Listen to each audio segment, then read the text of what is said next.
What is up, guys? Tom Wilkins here, and if you guys can't tell by my voice, I'm ill. Bleh.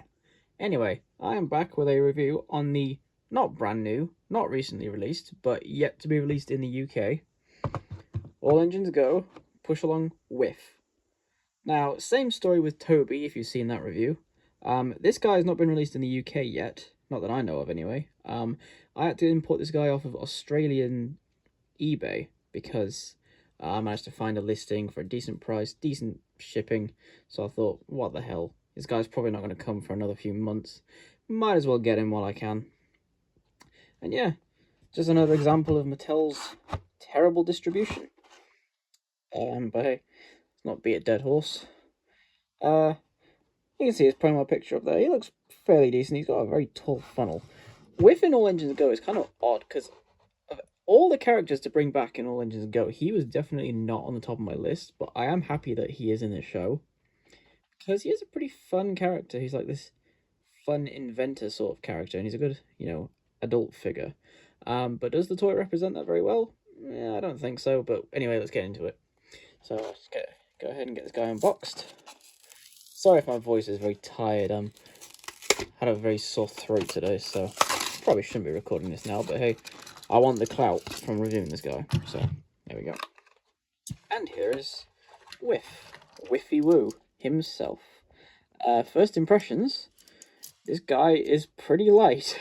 I know it's a Mattel push-along toy, but yeah, this guy is pretty damn light. Give him a little spin around. I shouldn't compliment them on this, but they have actually bothered to paint his buffers. Some engines like Gordon and Edward and a lot of the tender engines, they don't paint the buffers for. So I'm glad to see that they have done it with Whiff. He has some pretty decent detail around him. You see his cab. He actually has molded whistles, but not painted. A bit odd that they've done that because if you look at his promo picture, he does have very large separate whistles. And I'm not sure why they haven't done that with him, because on an engine like, for example, Thomas, they did bother to make a separate piece for the whistles. Speaking of Thomas, the size comparison, Whiff is actually just a little bit... are they the same height? They're just about the same height. In All Engines Go, Whiff is pretty big because he's supposed to be one of the adult characters, and they're a lot bigger than the kid characters. So, like, Gordon in the show is like this tall compared to Thomas, and Whiff really should be, this tall compared to Thomas. It's the same thing with Salty, where Salty is smaller than Thomas as a toy, but in the show he's meant to be bigger. I mean, I get it. They wanted to sell him as a small engine, and he does look good by himself, but, I mean, if we're going for show accuracy, yeah, they definitely could have made Whiff a bit bigger. Lengthwise, if I just put them side by side here, they are exactly the same length. But if I line them up just right. Yeah, they are exactly the same length. Not that that has anything to do with anything, but yeah. He's got some decent little detail. He's got some dirt detailing on him. Oh, actually, that is actually raised a little bit if I just focus here. This sort of like smudged dirt detailing, if you run your finger along it, you can ever so slightly feel that it's, whether it's been printed, you can feel it is a little bit raised compared to the lining, which is nice. He's got his number 66. Let's give him a spin around. Same on the other side. He's got the two lines going along him. I think on his model, yeah, if you look on his promo picture, his two stripes might be a bit further back. I think I haven't watched out AEG in a while, so I'm not too sure. Yeah, I'm kind of struggling for things to say about him, to be honest. He's just a good little engine. He does have a unique wheel arrangement, though.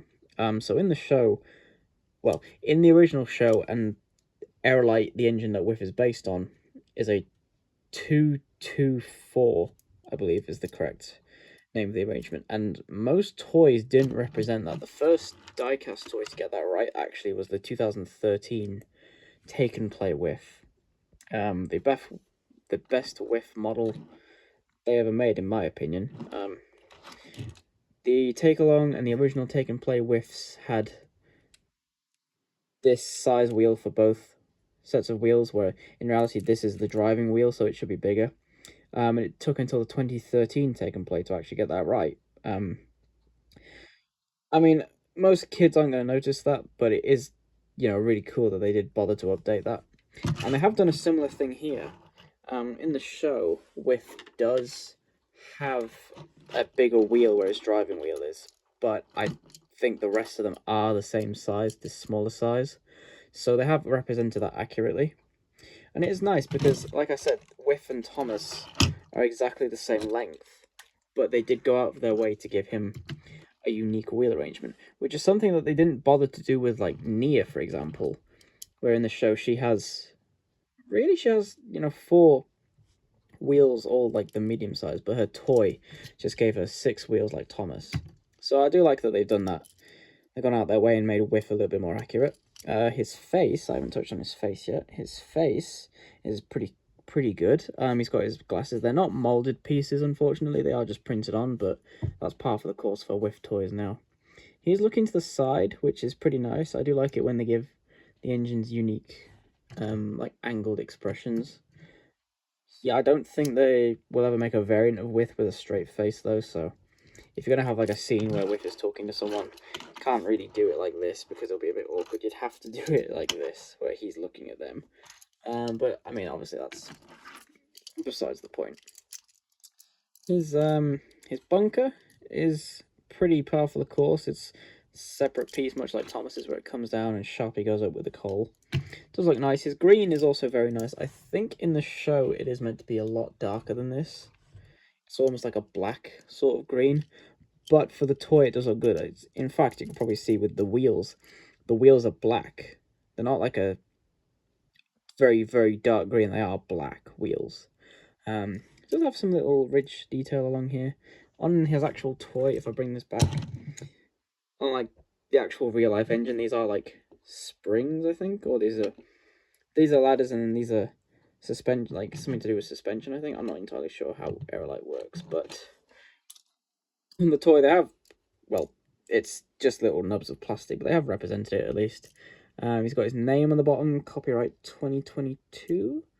I think he came out in 2023 in most places in the world, but hey, I think they reused some of these chassis for other engines. This might even be like Kanna's chassis, and they just put a bigger wheel on it, for all I know.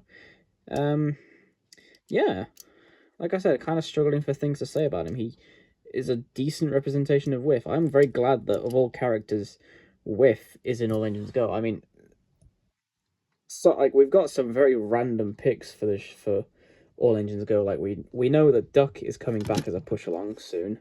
Donald and Douglas are coming back, which is like, wow, those characters. Winston is in the show, and he got a push along model revealed, and then like 2 weeks later it came out in America. I haven't found a listing for Winston yet, but if I do, I will make sure to try and get him, because if Whiff and Toby have still been out in America for over a year and haven't come to the UK, there's no way Winston's coming over anytime soon. Yeah. And then, like I said, Winston's in the show. Beresford's in the show. Who else? What are the random characters? I think that's about like it for super random ones. I mean, they mention the Flying Scotsman, but I don't know if he'll appear. So it just makes me happy that Whiff of all characters comes back, because he doesn't have the most personality of any engines, but I do like Whiff. He is a cute little guy. We all like Whiffy Woo, don't we? I think if I had to rate this model, I would probably give it a 7. It's not like an essential model. Like, now that I own it, I don't feel like extremely glad to own it like I did with Toby, because Toby is, you gotta have Toby. But if you do find this guy for a decent price online, and he's not come out where you live, I would say go for it. Don't overpay for it, though, because if you don't have a Whiff, you're not really missing out. He's a decent little guy, but not much more than decent. If you had separately molded whistles, and if it was maybe a little bit longer, or a little bit taller, I'd probably rate him a bit higher, but because he has been slightly downscaled to fit into the small engine size, he isn't really going to go any higher than decent for me. So, like I said, if you can find him for a decent price online, I'd say go for it. If not, just wait for him to come out wherever. He's Whiff, you know. Whiff is no one's first choice for a character, is he? No. Get him if you can, but if not, don't worry. Anyway, I'm gonna go rest. I'm gonna go lie down and rest because I'm ill and my voice hurts. So see you later. Bye bye. Thank you for watching.